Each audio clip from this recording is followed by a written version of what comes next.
Ina. Isang salita, tatlong letra. Siya ang kanlungan, siya ang liwanag, siya ang kumpas at ang mapa.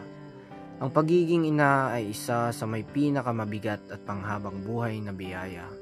Ang pagiging ina ay ang pagsasauna ng kabutihan ng pamilya. Ang pagiging ina ay ang pagpapakita ng matatamis ng ngiti kahit mahirap na. Ma, kamusta ka na? Okay ka pa ba? Marami na ang nagsulat ng mabulaklak na pagpuri, ngunit ni isa may nangamusta ba?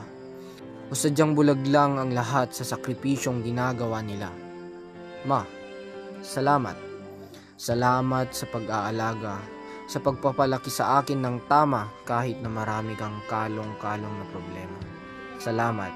Salamat sa liwanag na palaging nandyan sa aking likuran, nagsisilbing gabay sa mga gabing madilim at diabot ng buwan. Ma, salamat.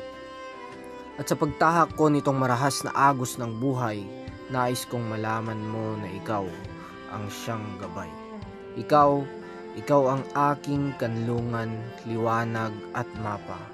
Ang magulong buhay ay naging mapayapa ng dahil lamang sa iyong presensya.